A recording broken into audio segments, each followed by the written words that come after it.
नमस्कार बालमित्रांनो. काल आपण भौमितिक आकृत्यामध्ये त्रिकोण, आयत, चौकोन आणि वर्तुळ या ज्या चारही भौमितिक ज्या आकृत्या आहेत त्या भौमितिक आकृत्याविषयी आपण माहिती घेतली होती. बघूया बरं, तुम्हाला ओळखता येतात का त्यांचे आकार? सांगा. हे काय आहे अगोदर? काय आहे? घड्याळ. बरोबर. हे काय आहे? घड्याळ. याचा आकार कसा आहे बरं?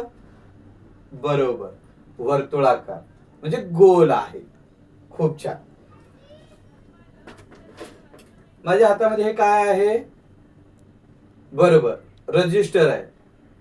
हा वही आहे. बरोबर, हे रजिस्टर आहे आणि याचा उपयोग आपण आपल्या शाळेमध्ये आपण लिहिण्यासाठी, तुमची नावं लिहिण्यासाठी, तुम्ही सुद्धा तुमच्या घरामध्ये अभ्यास करण्यासाठी वापर. तर या रजिस्टरचा जो आकार आहे कोणता आकार आहे बरं? बरोबर, आयताकृती. बालमित्रांनो, आपण या त्रिकोण, आयत, चौकोन, वर्तुळ यांचे आकार तर आपण बघितले, मात्र आज आपण थोडस जरा वेगळं करणार आहे बरं का. वेगळं आज करणार आहे. काय करणार आहे माहित आहे? आज रोज आपण वहीवरती लिहितो, अभ्यास करतो, मात्र आज आपल्याला थोडस खेळायचंय. खेळूया ना आपण सर्वजण? ठीक आहे, चला. आता मी काही गोष्टीकडे करणार आहे आणि त्याच गोष्टी तुम्हाला सुद्धा मी करायला सांगणार आहे.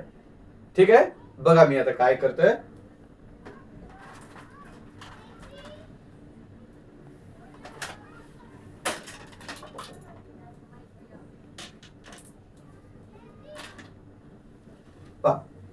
हे काय आहेत? स्ट्रॉ आहेत. काय आहे ते? सर्व स्ट्रॉ आहेत.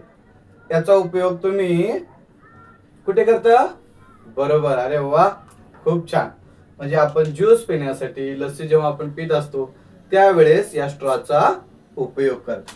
आता या स्ट्रॉच्या मदतीने बघूया आपल्याला कोणत्या आकाराची वस्तू तयार करतात. किती स्ट्रॉ आहेत माझ्याकडे? बघा जरा. बरोबर, 3 स्ट्रॉ आहेत. या 3 स्ट्रॉ पासून आपल्याला कोणती वस्तू तयार होते बघूया बरं आपण. हे बघा, स्ट्रॉ मध्ये इथे हा दुसरा, हा तिसरा.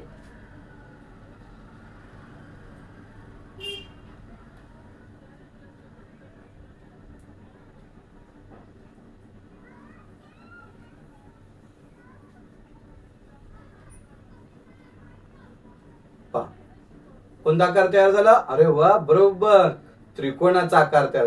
हे त्रिकोण कुठे कुठे पाहायला मिळेल? अरे वा, छान. बरोबर, समोसा.